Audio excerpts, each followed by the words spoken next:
Hola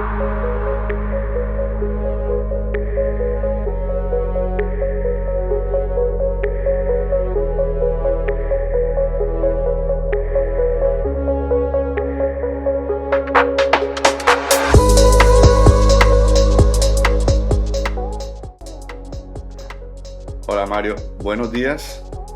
Buen día, ¿cómo estás Estamos tú? muy bien, muy bien. Nos encontramos en Barcelona. Yo creo que tú estás en Barcelona también, ¿no? No, en este momento no me encuentro en Barcelona, estoy de viaje. Ah, ok, ok. Bueno, bueno, yo estoy desde Barcelona y bueno, esta es una entrevista que llevamos programando casi un año, ¿no? Que tu agenda es súper ocupada, muchas cosas de por medio, pero por fin me has concedido este tiempo y la verdad que te lo agradezco de corazón porque en realidad es algo muy emocionante para mí poder estar en una presencia, si sea digital, con una persona que he seguido durante muchos años. Y la verdad que he aprendido muchísimas cosas de ti, ¿sí? Eh, y te agradezco por esta oportunidad que me has dado. Y a mucha gente que también veo que haces muchas entrevistas online. Así es, así es. La verdad que un placer enorme estar aquí luego de tanto tiempo, pero bueno, hemos cumplido, estamos en este diálogo y estoy a tu disposición para lo que necesites. Sí, genial. Pues como te comentaba, yo soy psicólogo, trabajo como terapeuta en retiros, en eventos, talleres. eh, y bueno, me alimento de muchísimas herramientas terapéuticas, pero también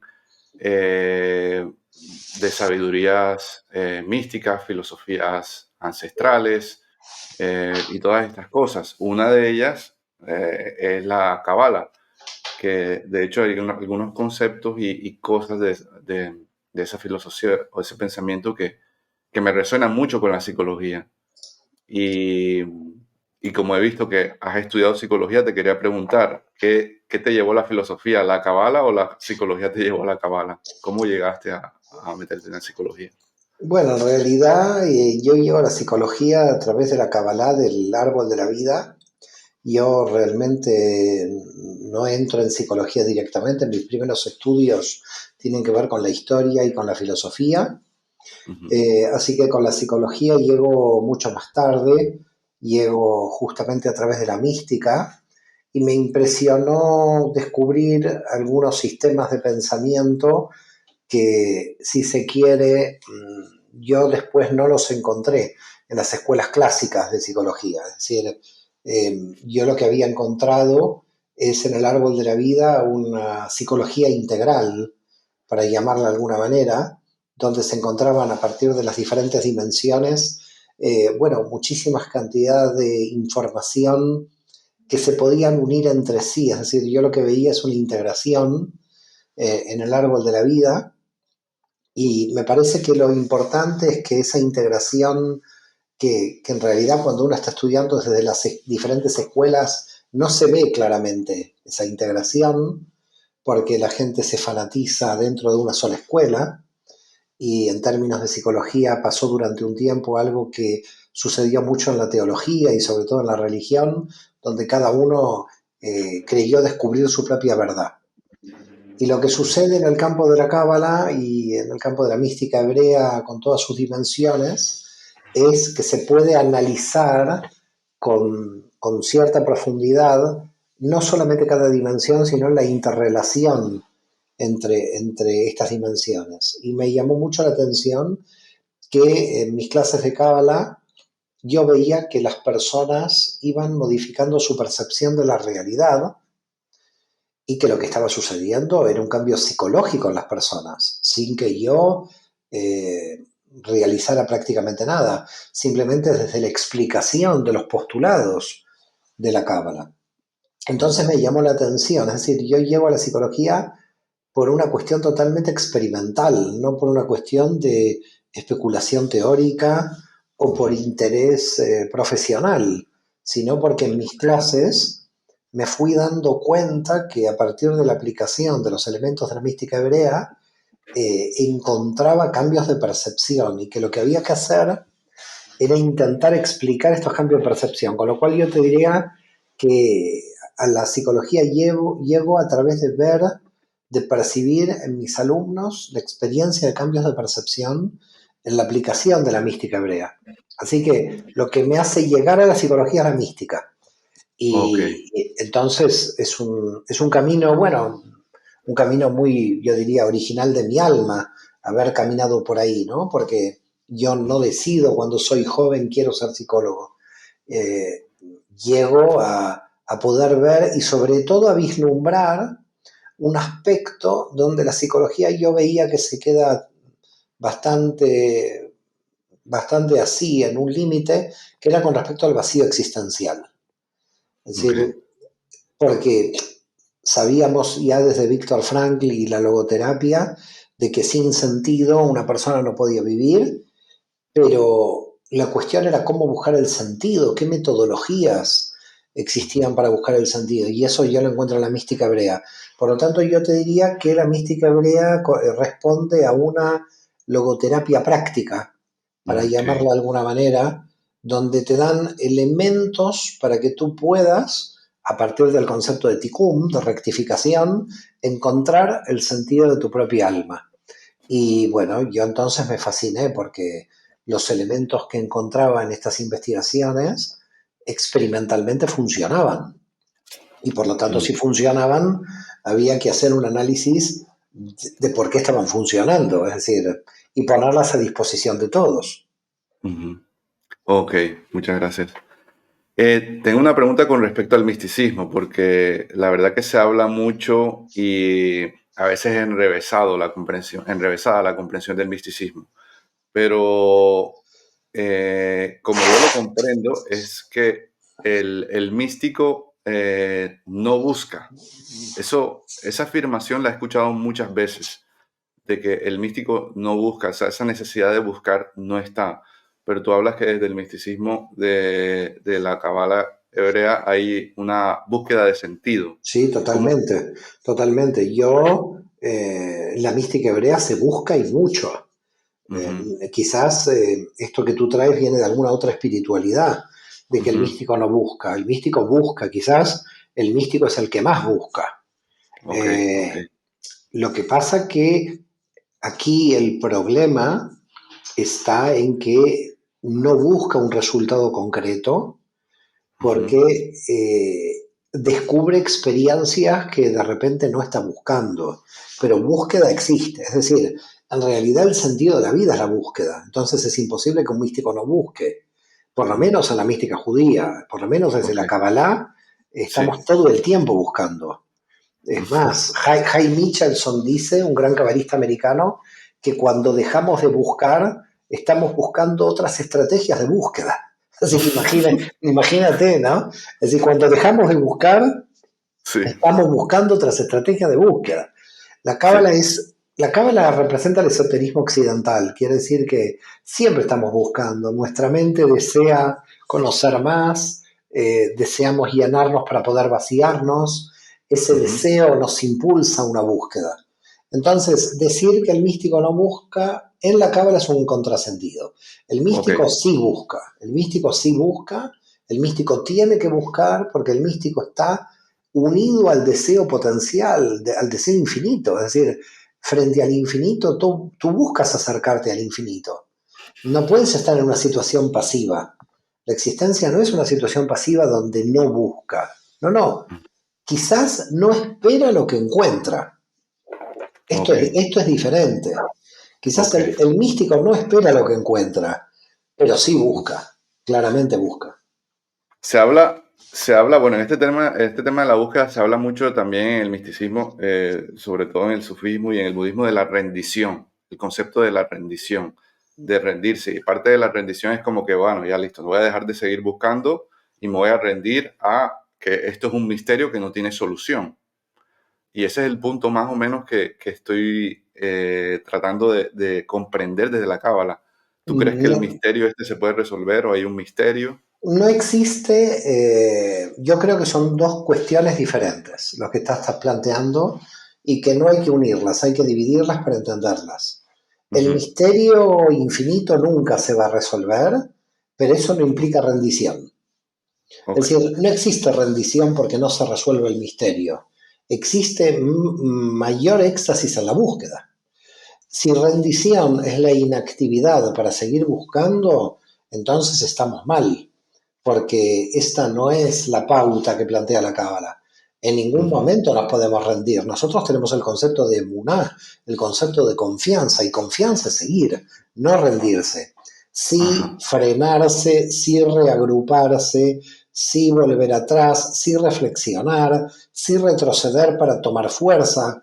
Todo esto sí, pero todo esto parte de un movimiento, no de una rendición. Rendición, yo creo que si podemos plantear el concepto de rendición, rendición frente a la búsqueda imposible, porque la cábala es una búsqueda constante, con lo cual el concepto de rendición no existe aquí, en estos Ujú, términos. Aceptación de la voluntad divina con el que se puede asociar a rendición ujú, no implica la rendición. Porque ok. yo acepto la voluntad divina y al mismo tiempo estoy activo en mi tarea.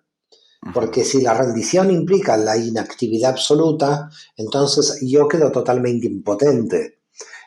Yo frente al misterio infinito y todos somos, en cierto modo, impotentes, pero no frente a pequeños misterios que se van revelando, no frente al camino que yo estoy descubriendo.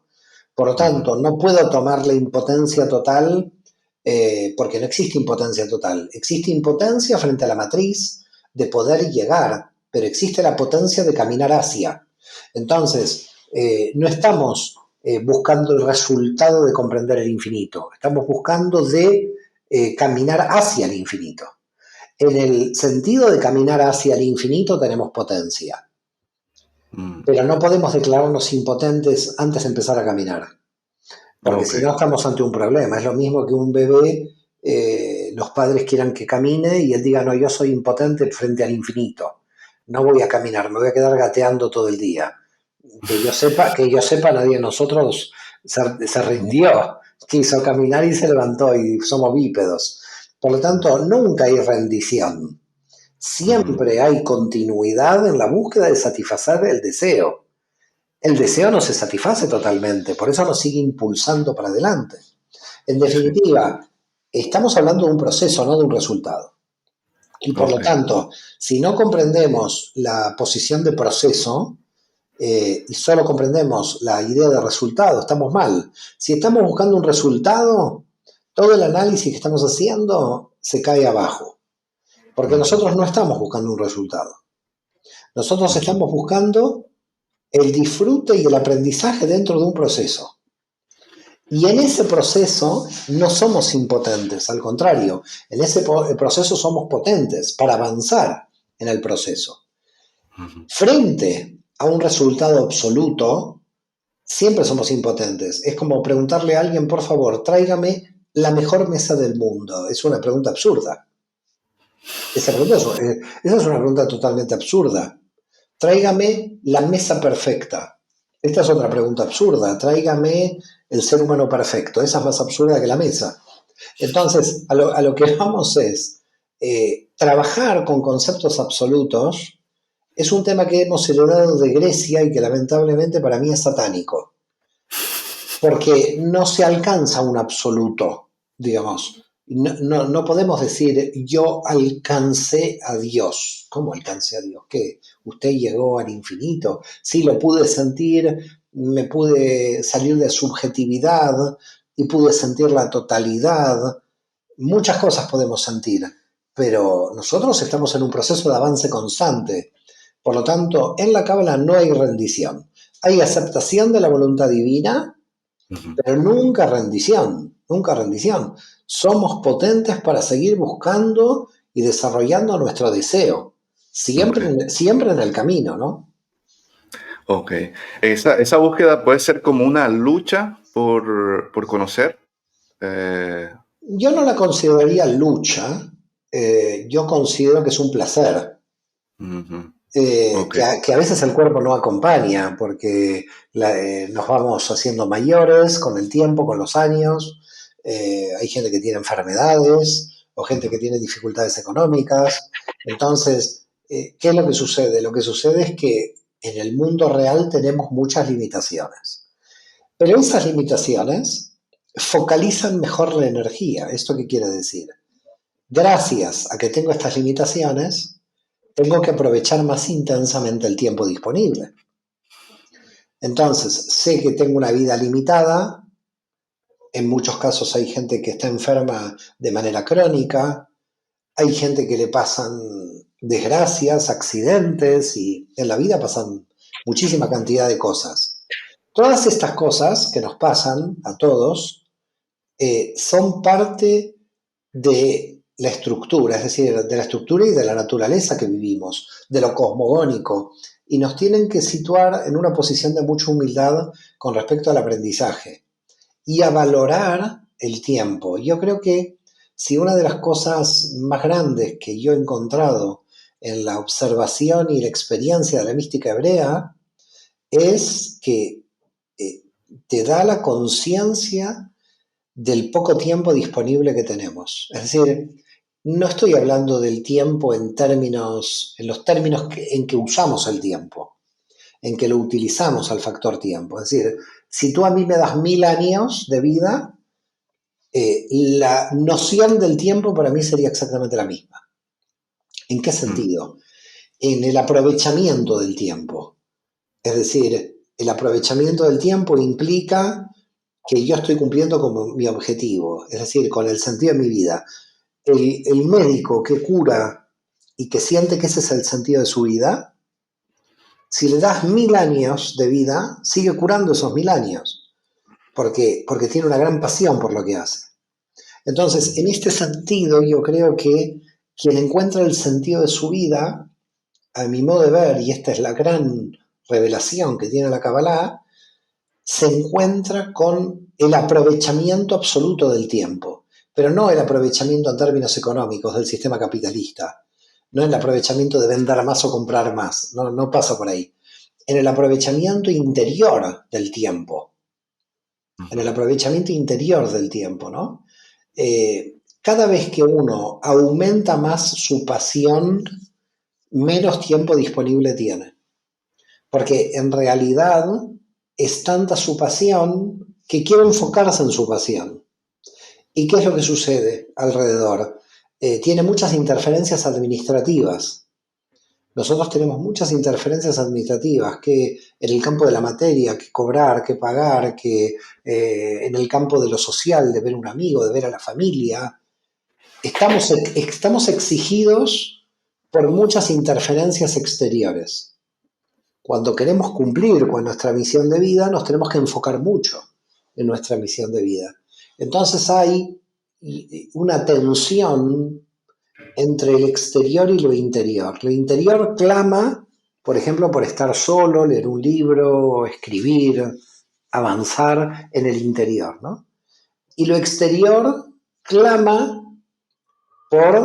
por ejemplo, hacer esta entrevista, que sería una forma exterior, que a mí me encanta, porque de alguna forma es también revelar en el exterior el interior.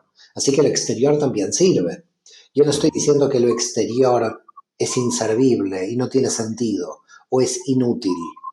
Digo que el problema del actual hombre moderno está en que todo su trabajo es exterior a la materia. Entonces, si está todo el día concentrado en el trabajo exterior de la materia o en las interferencias, en vez de disfrutar las relaciones familiares, las siente como un peso y una interferencia, porque no lo están dejando el tiempo disponible para llevar a cabo su sentido de vida. Entonces, hay muchas aristas en todo lo que nosotros estamos hablando aquí en esta entrevista, pero es clave que uno de los factores que más cambia en términos de la mística hebrea es el factor de la conciencia del tiempo. La conciencia del tiempo se nos cambia absolutamente, en el sentido de que enfocamos tanto en nuestro objetivo de vida, en nuestro sentido de vida, que lo que sucede es que nos vamos dando cuenta de cómo administramos lo exterior para que el exterior no nos invada. Porque en general el exterior tiene una fuerza muy invasora. frente a la persona que tiene mucho sentido. Es decir, una vida rica implica una alta intensidad del tiempo, un aprovechamiento del tiempo. Y una vida Mm, rica puede tener una tensión entre el exterior y lo interior. Y justamente esa tensión hay que desarticularla. Es decir, el interior y el exterior se tienen que llevar bien, se tienen que ir bien de la mano. mm, ok. ¿Cómo puedo saber una persona que ha encontrado el sentido de su vida? Porque vive feliz en todo momento. Ok. Una persona que encontró el sentido de su vida vive feliz en todo momento, a pesar de que puedan existir situaciones difíciles en su vida.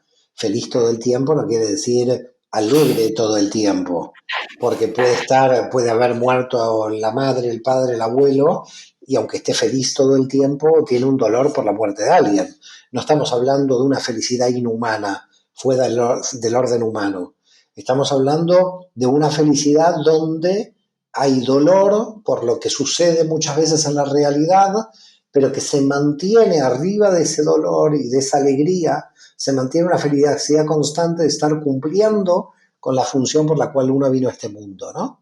Por ejemplo, yo recuerdo haber conocido en Miami a un periodista de un medio muy reconocido, uno de los periódicos más importantes de Florida, que dijo una frase muy sabia y dijo, ¿qué pasa si yo me quedo sin trabajo mañana? Estábamos en una mesa de Shabbat, analizando cada uno su vida. Y estaba este periodista y dice, si mañana me desvinculan, ya no puedo escribir más en este periódico tan importante, voy a escribir en el periódico del barrio. ¿Por qué?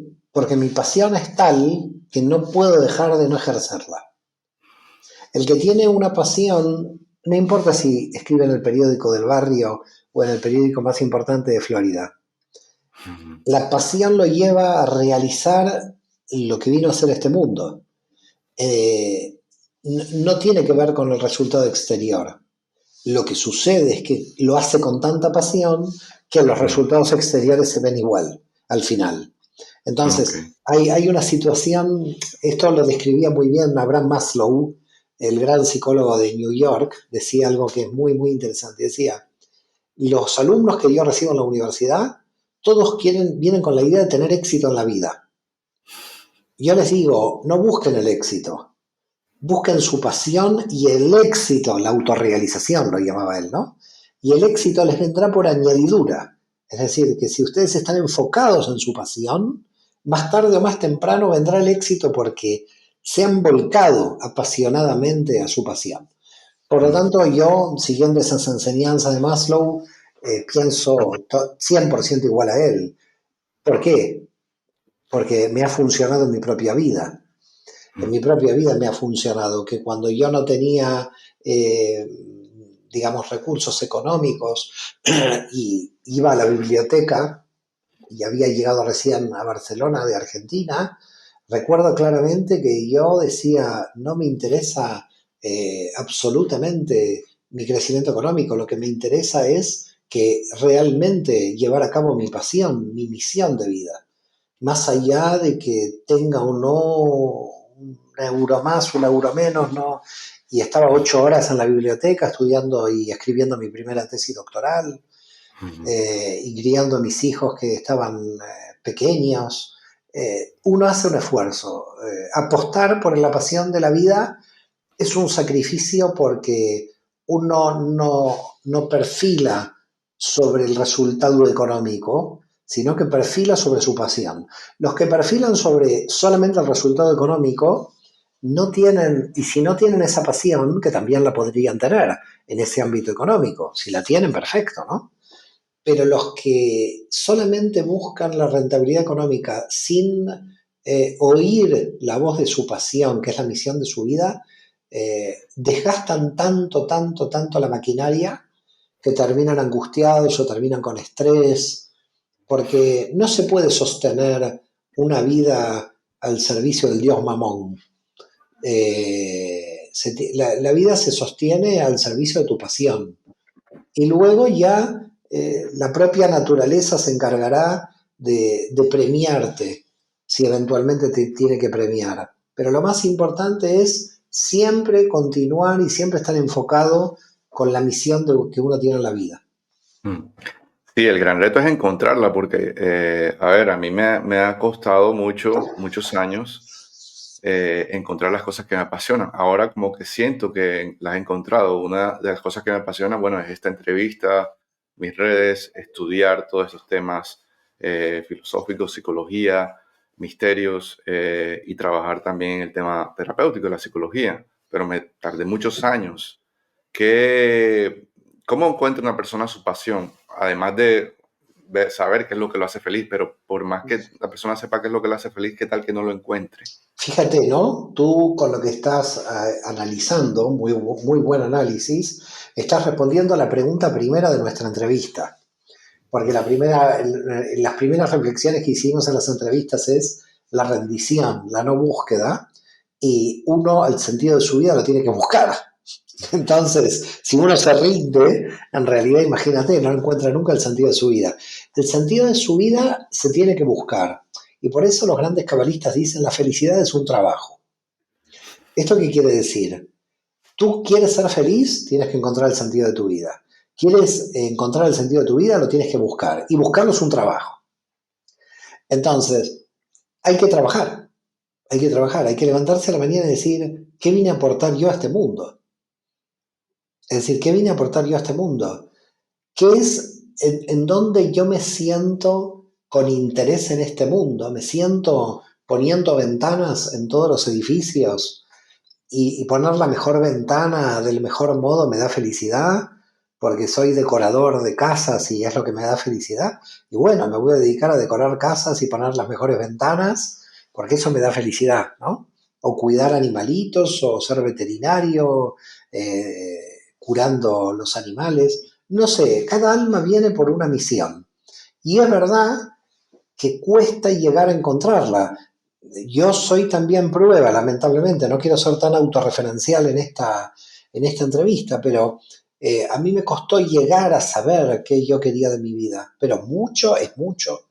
Quizás yo soy el paradigma de no saber cuál era el sentido de mi vida durante años y años. Mira, te voy a dar un ejemplo. Yo entré en la licenciatura en Derecho sabiendo que no me gustaba, aunque me licencié en Derecho, lo hice por mi madre, siempre me gustó la historia, así que ahí no me encontraba. Luego ejercí durante un año como ayudante de un notario. Me aburrí terriblemente, porque ganaban dinero dando fe de cosas que me aburrían. Yo después di el examen de martillero para vender inmuebles, imagínate. Me aburrí terriblemente. No, las cosas que yo hice en mi vida buscando el sentido de mi vida. Después pasé a dirigir una cooperativa de crédito en el mundo de la economía, que era muy bueno. Me aburría horriblemente. Lo que más me gustaba eran las abstracciones de las leyes económicas, no la economía real. Así que también me aburría. No sé todas las cosas que yo he hecho, la verdad, yo lo pienso y digo, Dios mío, hasta que yo llegué, imagínate, ¿no? Mi primera tesis doctoral en filosofía, yo la defendí a los 42 años. Entonces, cuando aparece alguien y me dice, mira, yo tengo 25 y estoy desesperado porque he perdido mi vida sin saber qué quiero. Yo digo, ¿cómo? Gente de 25 o 30 años me dice que ha perdido su vida y que no sabe lo que quiere, si yo no supe lo que quiera, que quise hasta los 30 y pico, 36, 37. Así que cuando alguien dice, tengo edad para hacer esto, yo envío a las universidades a gente que haga licenciaturas a los 70 años, a los 75. Pues digo, si usted va a vivir hasta los 90, ¿qué va a hacer? ¿Qué va a hacer de su vida? ¿Qué está vegetando? Si usted quiere, digamos, crecer, ¿no? Entonces, bueno, yo creo que la vida se ha alargado, gracias a Dios, a nivel medicinal, a nivel médico tenemos muchas más posibilidades de extensión de vida biológica, pero si nosotros no sabemos en qué la vamos a utilizar, ¿qué sentido tiene? ¿Qué sentido tiene que a mí me den 100 años si no sé para qué los voy a usar? Si me van a dar 100 años donde yo voy a nada más ver la televisión y voy a ponerme en la plaza sin hacer nada, es como que no tiene ningún sentido. Por ese motivo, el aumento de los años de vida conlleva un desafío y una responsabilidad para todos nosotros en realmente trabajar y encontrar el sentido de nuestra vida, aunque sea tarde. Yo creo que nunca es tarde. Ujú. El, en esto me viene el tema de las personas que no han encontrado el sentido de su vida, que entran en depresión, adicciones. ¿Cómo ves eso? Si hay una relación, yo pienso que la veo porque obviamente Viktor Frankl en la logoterapia, básicamente esos tipo de situaciones son las que, digamos, aborda. ¿Cómo ves acabar la depresión y las adicciones? Totalmente, estoy totalmente de acuerdo en que todo lo que tiene que ver con lo que se llama en la cábala desviación de la energía tiene que ver lamentablemente con no comprender el sentido de su vida, es decir, que yo no voy a estar en una adicción si realmente yo sé cuál es el sentido de mi vida, no tiene ningún sentido, porque al final esa adicción o esa depresión me están demostrando de que yo no he encontrado el sentido de la vida. Justamente eso es prueba de no haberlo encontrado. Por lo tanto, ahí hay un trabajo muy grande que hay que hacer, un trabajo muy serio. Por ese motivo yo hice la tesis doctoral en psicología, porque ese vacío existencial cuando aparece en su desesperación la gente intenta allanarlo y lo intenta allanar con adicciones, por ejemplo. Entonces, no existirían adicciones realmente si la persona encuentra el sentido de su vida. Ahora, lo curioso es que a veces las adicciones son parte de la búsqueda del sentido, porque cuando la persona sale de la adicción se da cuenta de por qué salió y al saber por qué salió puede ayudar a otros a salir. Entonces hay veces que el sentido de la vida es ayudar a otros a salir de la adicción. Es decir, yo conozco mucha gente que ha salido de las adicciones, que quién mejor puede comprender salir de una adicción que un exadicto, es decir, alguien que pasó por ahí, Ujú. porque yo, ¿qué puedo aconsejar desde fuera si nunca pasé por ahí? Pero el que pasó por ahí y salió de ahí tiene las herramientas de saber por qué salió de ahí. Entonces, si tiene las herramientas alguien de pasar por ahí, salir de ahí y ayuda a otros a salir de ahí, esto se vuelve la misión de su vida. Con lo cual, a veces aparece el sentido de la vida cuando mucha gente logra salir de las adicciones. Y ahí encuentra el sentido de la vida, que es ayudar a otros. Ujú, O ujú. explicarnos qué sensaciones y qué mecanismos han tenido por el cual han caído o han tenido por el cual se han quedado atrapados, digamos, en esta adicción. Eh, si los mecanismos son muy fuertes en cuanto a que la identidad ha logrado, es decir, que la adicción ha logrado unirse a la propia identidad, es muy difícil salir de una adicción, porque la identidad y la adicción se han unido en un punto. Ya la persona se identifica con esta adicción y la adicción le está dando una identidad. Eh, por supuesto, el tema es muy largo y hay muchas aristas por las cuales se tendría que analizar este tema que has propuesto. Pero en el fondo, la causa de toda adicción en general es la falta de sentido de la vida de la persona, la falta del encuentro con ese sentido. Y en la Cábala nosotros damos muchísimas herramientas para encontrarlas, el análisis del árbol de la vida, el análisis de los desequilibrios, la comprensión de la realidad en forma circular. Bueno, te Ujú. tendría que contar toda la cábala, esto es imposible en una entrevista, pero tenemos muchísima cantidad de herramientas para que una persona, podríamos decir, encuentre su sentido. Y de hecho, no te lo digo nuevamente desde el punto de vista teórico, lo he visto claramente en la práctica de mis alumnos. He visto cómo estos alumnos se han vuelto maestros de sí mismos y han logrado incorporar dentro de su vida una gran paz interior y una gran felicidad. Así que yo lo estoy viendo con mis propios ojos, no es que yo lo estoy viendo con mis propios ojos. Lo que uno ve con sus propios ojos eh, eh, le otorga validez la propia experiencia, ¿no? Ok, en ese sentido, supongo que llegan personas con adicciones, depresiones a tus cursos. Eh, ¿cómo, ¿Cómo ocurre ese cambio de percepción? ¿Hay ejercicios durante la formación o simplemente es tú haciendo la cátedra sobre el Eh, concepto?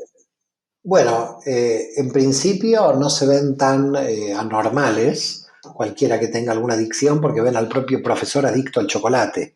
Así que no hay no tienen tanto problema. Dicen, bueno, si este hombre está adicto al chocolate, yo no tengo no tengo tantos problemas. Pero más allá de esto, la gente que viene a los cursos tiene todas las edades, todas las religiones.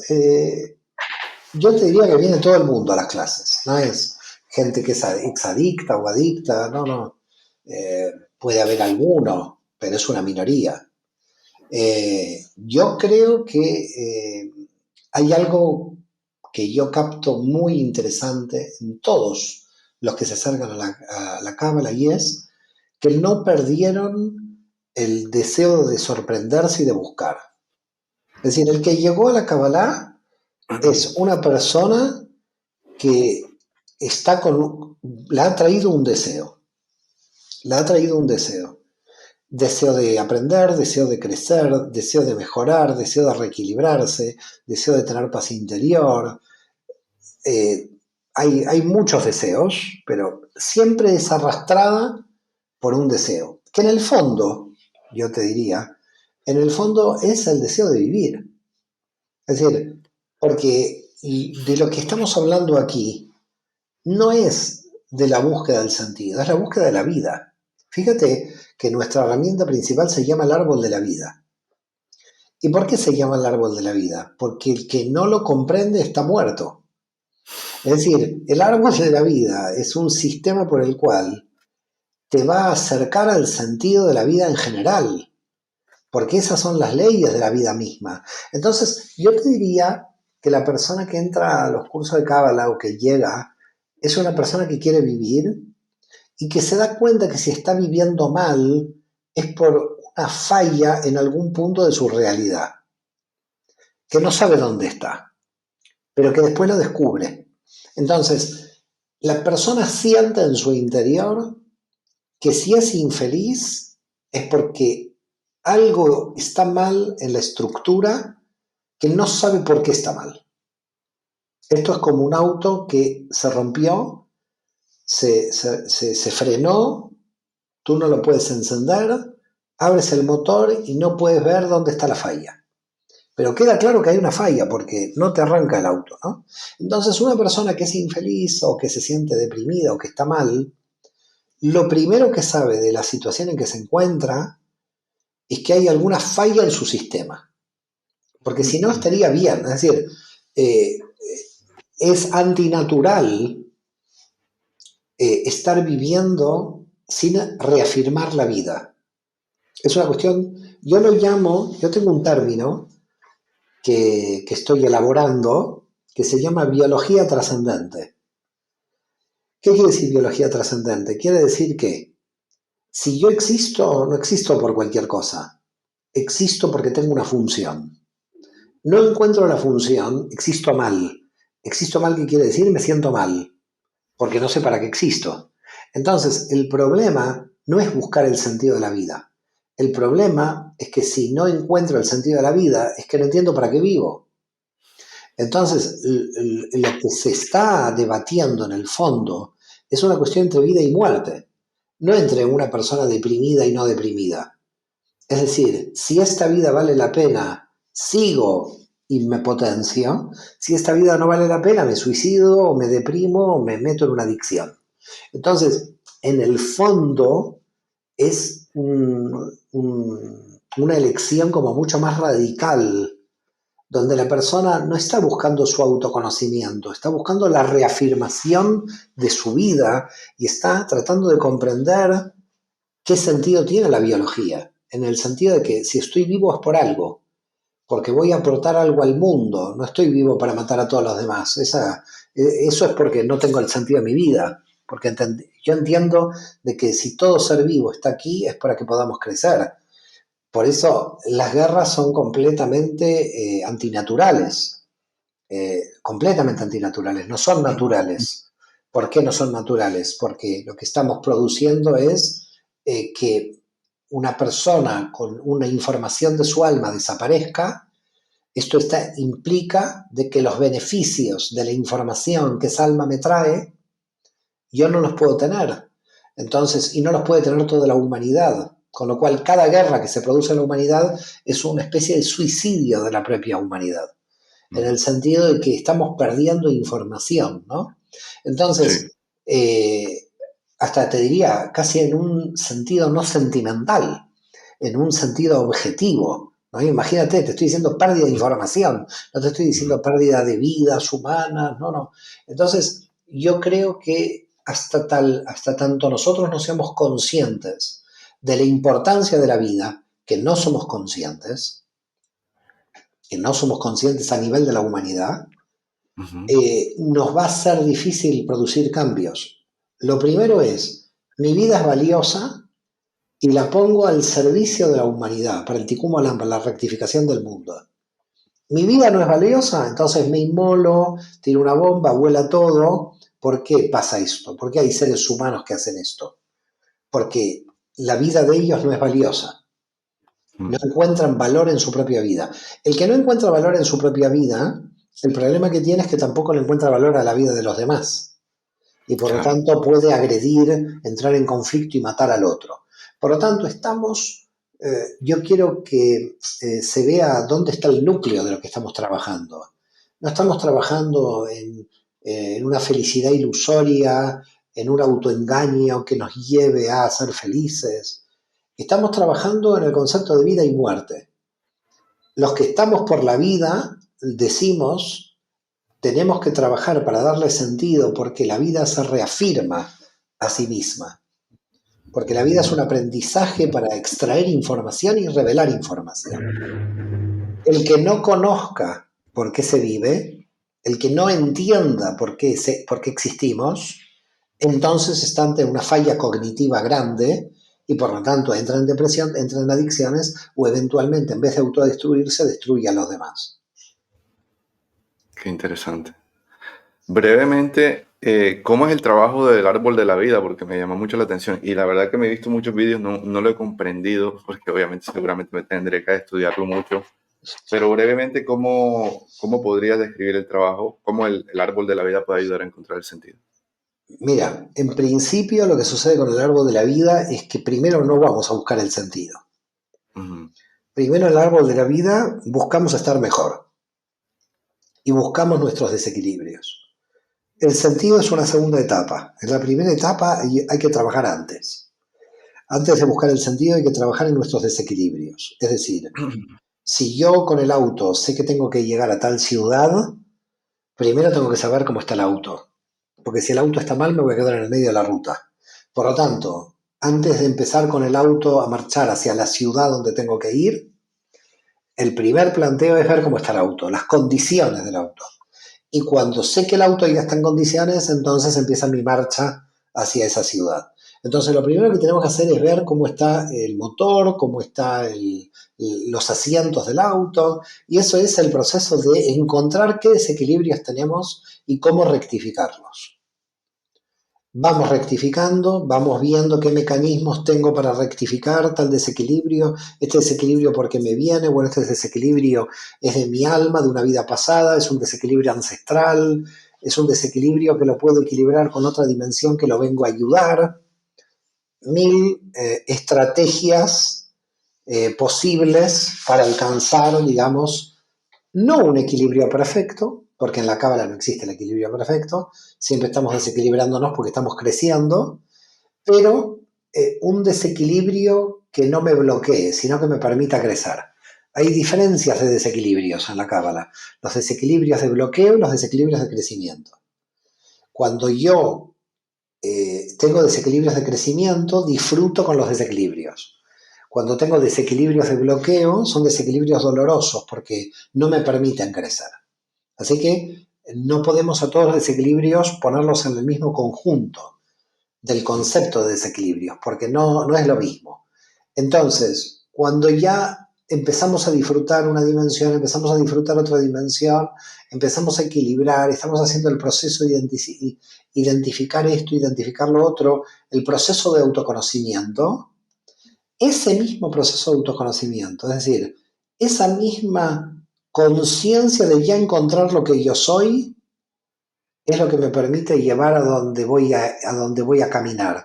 Es decir, yo muchas veces digo una frase que es, uno llega hasta donde es. Uno no llega más allá de lo que es. Y si uno se potencia en lo que es, llega más lejos. Porque a donde llega es a donde es.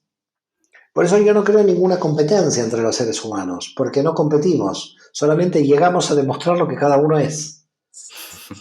Entonces no existe competencia ninguna, no, yo no puedo competir contra lo que es el otro, es decir, es como competir contra Beethoven. Si Beethoven es Beethoven, como Beethoven fue lo que fue, ¿no? Es lo que es. Entonces, a lo que voy es, cuando uno ya sabe quién es, entonces ahí encontró el sentido, porque el sentido es revelar lo que es.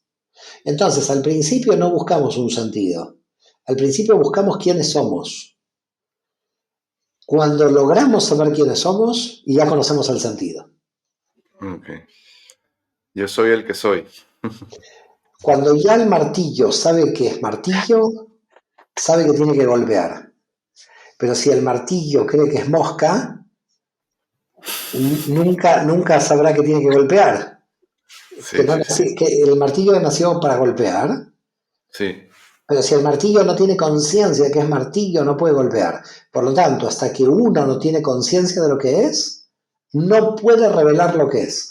Y el sentido es revelar lo que uno es. Y es un proceso de identificación, pero que te puede llevar también a autoengaños y... Es un proceso de desidentificación Ajá. de los aspectos que no me identifico. Es decir, Mm, hay aspectos donde me identifico que son dolorosos, entonces es un proceso de desidentificación de las identidades dolorosas y es un proceso de identificación de mi verdadera identidad. ujú, Pero ujú, hay desidentificación en el medio, porque no me puedo siempre identificar con parámetros, por ejemplo, con paradigmas familiares que no funcionan en mí. Me tengo ujú, que desidentificar. Es decir, de la cultura familiar tengo que tomar los elementos que me hacen bien y para mi alma los que me hacen mal los tengo que anular, los tengo que transmutar y me tengo que desidentificar con ellos. Entonces, no siempre es un proceso de identificación. A veces es un proceso de desidentificación de partes de mi identidad que ok, no son mías, en las cuales yo no me siento identificado y son las que me causan dolor. ujú, Todo lo que ujú, me causa dolor no me pertenece. ujú, ujú. Sí, es como Ken Wilber habla como algo de identidad sagrada o algo así. Encontrar. Bueno, sí, no sé cómo llamarlo. No Mm. sé cómo llamarlo. Estamos explicando un ¿Cómo, proceso, no sé cómo titularlo. cómo una persona puede decir, bueno, este soy yo? O sea, en qué momento, cómo yo puedo yo identificar, bueno, eso que soy yo y que no soy? Nunca. Mm, Nunca alguien puede decir esto soy yo, porque siempre es un devenir, siempre está siendo. ajá. En el momento que la persona quiere identificar quién es, está perdiendo el tiempo, Mm, porque está desgastando tiempo en la conceptualización. ok. Es decir, nosotros no podemos frenar a decir quién soy yo. Nosotros tenemos que seguir siendo. En la medida en que estamos siendo, somos. Si nos frenamos a pensar quiénes somos, ya nos hemos exiliado. Ok. No hemos hablado de la conciencia. ¿Qué papel juega la conciencia en todo este proceso? Absoluto, en todo. Es la que marca los niveles de ascenso del alma. Ujú, Si no hay conciencia que se revele, siempre hay conciencia, ¿no? Pero ujú, si no hay conciencia que se exteriorice, mal asunto tenemos. Es decir, nosotros tenemos que tener un trabajo de conciencia. Ahora, la pregunta es qué es la conciencia. Antes ujú, de analizar el trabajo de la conciencia, tenemos que determinar qué es la conciencia. La conciencia es la unión de las partes. porque toda conciencia, todo conocimiento que es dat, conciencia en hebreo se llama dea, y dat es conocimiento, todo conocimiento tiene que ver con la unión de partes fragmentadas. Mientras más unimos, una mayor conciencia tenemos. Mientras más dividimos, el odio divide. Entonces empezamos a perder conciencia. Tenemos más conciencia en la medida en que vamos uniendo. Lo que pasa es que unirse es difícil, porque lo primero que tenemos que hacer antes de unirme con el otro es unirme en mis fragmentos interiores, es decir, unir mis partes. Porque en general podríamos decir que uno de los grandes problemas que tenemos para la Kabbalah es que somos seres fragmentados. Somos seres donde pensamos algo, hacemos otra cosa, sentimos otra cosa. Somos seres con una anarquía en el interior entre las dimensiones. Entonces hay que establecer un acuerdo entre las 10 dimensiones y decir, bueno, a ver, señores, luchemos todos por el mismo objetivo. Y ahí se forma la unión, y ahí aparece la conciencia. Hasta tanto los fragmentos interiores de la personalidad estén enfrentándose entre sí, nunca puede existir unión. Por lo tanto, tenemos que ser conscientes de que si trabajamos por la unión, lo primero que tenemos que hacer es trabajar la unión de nuestra propia alma. Ok. Hablamos de Maslow, hablamos de Viktor Frankl, Freud, de que no lo hemos mencionado, pero también todos judíos, en la parte del psicoanálisis y la psicología. Luego tenemos a Marx en la parte de la economía, lo social. Luego tenemos a Einstein en la parte científica. ¿Por qué tantos judíos metidos en esto? Y yo veo que son diferentes aspectos de comprender el universo, la conciencia, la sociedad, todo también íntimamente relacionado con la Cábala. Si seguimos con la lista es muy larga, ¿no? Porque estamos hablando casi del 50% de los premios Nobel, pensadores como no los que has nombrado solamente, ¿no? Tenemos tantos, ¿no? Cantor, Isaiah Berlin, en todas las ramas del pensamiento hay judíos. Yo particularmente entiendo, primero, de que a partir del año 80, después de la caída del Templo de Jerusalén, que fue en el año 70, en el año 80 Yohanan Ben Zakkai, que está enterrado ahí en Tiberíades, dio un cambio en la cultura judía que a mi modo de ver hizo que los frutos se puedan ver durante siglos. Y sobre todo en estos últimos siglos, desde después de 2000 años, porque tú piensas que a partir del 80, Yohanan Ben Zakkai, cuando se destruyó el Templo de Jerusalén, dijo: y ahora nuestro sacrificio, como no la podemos hacer al templo, porque el templo había desaparecido, nuestro sacrificio va a ser honrar a Dios con el estudio. Con lo cual, cada vez que un judío está estudiando, está honrando a Dios. Imagínate en qué situación nos puso. Claro, a partir de ahí todos empezamos a estudiar a los locos, porque nuestra honra a la divinidad tiene que ver con el estudio. Por lo tanto, para un judío estudiar no es aprender. Para un judío estudiar es comunicarse con la divinidad. Entonces, el acto de estudiar en una persona judía tiene un valor cultural muy alto, porque no es saber más, es acercarme a la matriz de la divinidad. A pesar de que pudieran haber sido judíos laicos, ateos, agnósticos, hay algo en la cultura judía en general que hace que la persona adquiera esa cultura porque era la forma de establecer contacto con la divinidad. Fíjate, ¿no? En el cristianismo la divinidad se hace carne, el verbo se hace carne. En el campo de la cultura judía el verbo se hace letra. Entonces, como el verbo se hace letra, cuando nosotros leemos la Torah estamos leyendo a Dios en la letra.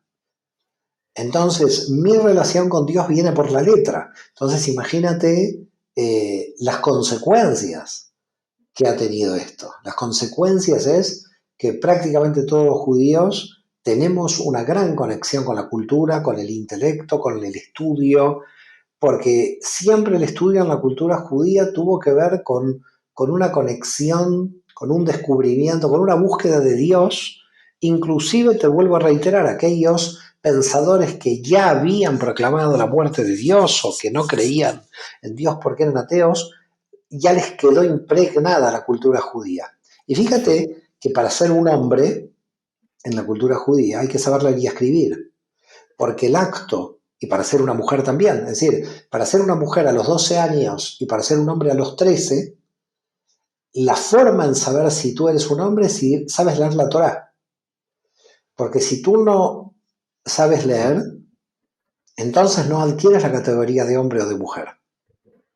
Con lo cual, fíjate, es una cultura que si uno ignora leer, no puede ser considerado hombre. Te Increíble. estoy dando algunas pautas, no te estoy dando muchas más. Y por ese motivo, de alguna manera, con la gran alfabetización a nivel mundial, se ha valorado mucho el aporte judío al mundo, en el sentido de que cuando tú entras en una rama de conocimientos, cualquiera sea la rama de conocimientos, te vas a encontrar con un aporte de judíos que estuvieron en esa rama o que se encuentran en esa rama. ¿Y Sí. por qué motivo? Porque también hay otro concepto más que se une a todo lo que estamos explicando, que es el concepto de redención. El concepto de redención es, si yo quiero un mundo mejor, tengo que aportar un conocimiento para ese mundo mejor. Y mi conocimiento del ser humano, mi conocimiento del cosmos, también era judío, Carl Sagan, seguramente te acordarás de él con Claro. toda la difusión que hizo de los temas del universo, en filosofía Popper. Bueno, el aporte judío a nivel intelectual a lo largo de la historia es, yo te diría, Mm, casi inconmensurable. Hay un sí. amigo mío en Madrid que hizo una excelente obra que la recomiendo, Diego Moldes, que es un libro de la contribución de los intelectuales judíos a lo largo de la historia. Claro, es un libro de 700 páginas y yo a veces le digo a Diego, te has quedado corto, Diego, porque podría seguir haciendo páginas y páginas. En el sentido de que siempre en el mundo judío hubo una preocupación por cómo ayudar a los demás, ¿no? Fíjate, te voy a dar un ejemplo. Sabin, que es una vacuna, ¿no?, contra la poliomielitis, tenía dos opciones: o cobrar los derechos de la vacuna o liberar los derechos para que todo el mundo se vacune y así terminar con la poliomielitis. No cobró los derechos, porque lo más importante era la redención del mundo, el ayudar a los demás. Mm, Entonces, hay también una idea de el mejoramiento del mundo. Y, ujú. en general, el antisemitismo, como envidia al judío, tiene su base en ese odio al mejoramiento del mundo. Es decir, ese odio a la búsqueda, ese odio a Ujú. la cultura, ese odio al intelecto. Lo que el antijudío de alguna manera ve en el judío es odia al progreso, porque básicamente te diría que el judío es progreso. Mm, ok. ¿Ves que eso se refleja en la sociedad israelí? La sociedad israelí yo creo que lo refleja, tiene un problema político que está costando solucionar, muy difícil, creo que con los años se tendrá que solucionar porque no hay opción a que las cosas se solucionen. Eh, Ujú. yo creo que cuando los judíos llegamos a Israel hemos tenido mucho miedo a perder el Estado y a veces yo creo que en Israel se realizan acciones que tienen más que ver con el miedo a perder el Estado que a otra cosa. Y entonces me parece que siempre hay una distorsión muy grande de todas las partes en el Ujú. conflicto. Se mezclan factores religiosos, factores políticos. Entiendo que a nivel de avance y de progreso, tecnológicamente, filosóficamente, Israel es de gran avanzada. Pienso también que tiene que llegar la paz para que ese desarrollo económico y cultural de Israel también beneficie al mundo árabe. Creo que Ujú. lamentablemente esas guerras que se producen en estos momentos allí son, bueno, para mí siempre toda guerra es producto de aquellos que quieren vender armas. Eso lo tengo siempre muy claro. Es decir, que hay intereses superiores, que no tienen que ver con los problemas locales, ¿no? También se ve en Ucrania-Rusia, donde Rusia y Ucrania los dos son cristianos y se están matando y pertenecen a la misma religión, con lo cual ya te das cuenta que la cuestión de fondo es la venta de armas. Si realmente el mundo dejaría de venderse armas para dejar de ser utilizadas, pienso que todo el mundo globalmente, no solamente el tema de Israel, el tema de Ucrania, el tema de los kurdos, porque hay muchos temas a nivel mundial que son problemáticos y que pueden estallar en cualquier momento, ¿no? Y fíjate la guerra civil siria, de la que no se habla, pero que durante 10 años murió muchísima cantidad de gente. Todo, a mi modo de ver, tiene relación en el fondo con una idea de o destruyo al otro o tengo que progresar con el otro. Y me parece que en el caso de todos los pueblos tiene que haber, yo quiero, me tengo que aliar con el otro para progresar. Es decir, no tenemos en la humanidad más alternativa de tener que unirnos entre todos para progresar. De lo contrario, seguirá habiendo guerras. Hoy no será Ucrania, Rusia ni Israel con la cuestión palestina, sino que se inventarán otras guerras en otros lugares. ¿Y por qué motivo? Y el motivo es que no estamos logrando la unión de la humanidad. No lo estamos logrando. Y realmente en ese sentido somos suicidas. Creo, yo lo dije en algún momento, los 8.000 millones de personas en el mundo tendríamos que ir todos a terapia, empezando por los gobernantes de nuestras naciones, que habría que mandar a unos cuantos a terapia, porque realmente no estamos haciendo las cosas muy bien como humanidad. A mí, sinceramente, no me preocupa, porque si la raza humana desaparece, la conciencia divina se manifestará en otras especies. Y esta especie, que es la humana, perderá la posibilidad de revelar la luz, ¿no? No es necesario. Exacto. Nosotros no somos necesarios en el universo. Por lo tanto, si nos matamos entre nosotros, bueno, para el universo ni fu ni fa, porque el universo buscará formas, pero realmente hemos perdido una gran oportunidad. Claro. Si la humanidad se suicida, es porque Sí. la humanidad llegó hasta donde es. Sí, o sea, y estamos al borde y Putin puede lanzar una bomba nuclear y se genera una respuesta de destrucción mutua asegurada. Sí. Es que aquí no es solamente Putin, es cualquiera que toque el botón, Ujú. cualquiera, en cualquier lugar del mundo, estamos ante, si no cambiamos la conciencia y no dejamos las diferencias de lado, estaremos siempre, porque estamos utilizando las diferencias al servicio del conflicto. Ujú. Porque no está mal que seamos diferentes, la diferencia enriquece, no está mal que existamos cristianos, judíos, musulmanes. De hecho, Dios quiere la pluralidad, si no nos hubiera creado todos de la misma religión.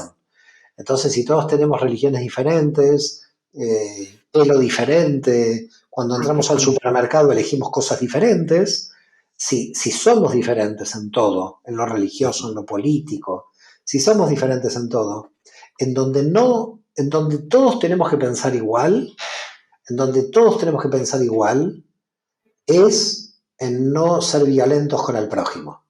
Ujú. En donde todos tenemos que pensar iguales en la no violencia.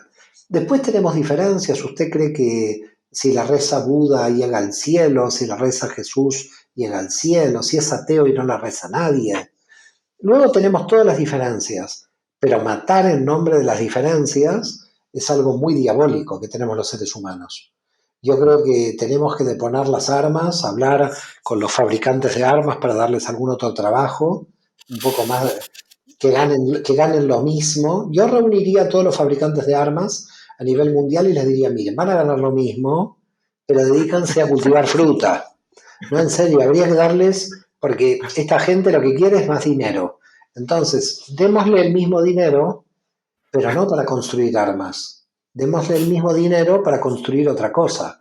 Yo le pagaría a todos los fabricantes de armas lo mismo que están ganando con tal de que no fabriquen armas. Si un señor que fabrica armas gana 10 millones, 100 millones, mire señor, tome los 100 millones, pero no fabrique más armas, fabrique fruta.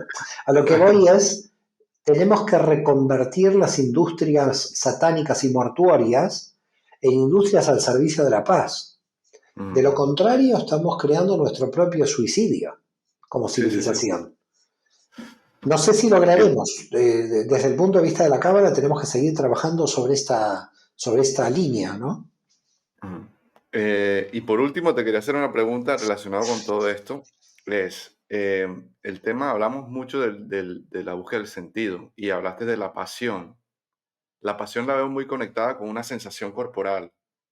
S ¿Será que eso es una señal de que hemos encontrado nuestro sentido cuando es el cuerpo es el que se habla y se siente esa pasión? La pasión es global, es integral, por supuesto. La pasión la vemos en el día a día, cuando estamos comiendo. Es decir, cuando realmente alguien encuentra el sentido de su vida, la pasión lo inunda todo, se vuelve totalmente integral. Por lo tanto, yo te diría que sí, absolutamente. La persona puede sentir esa pasión en todos los ámbitos de su vida, la tiene que sentir. Mm, Bueno, sí, muchísimas gracias. La verdad que un gracias, placer vale. enorme, enorme, la verdad, Sí, estar sí. contigo. Podríamos estar aquí horas y horas. Sí, Y te esperemos que mando un haya otra abrazo, oportunidad. si Dios quiere. Te envío un abrazo muy fuerte y cuídate mucho. Y un shalom muy grande. Paz, paz, paz para todo el mundo.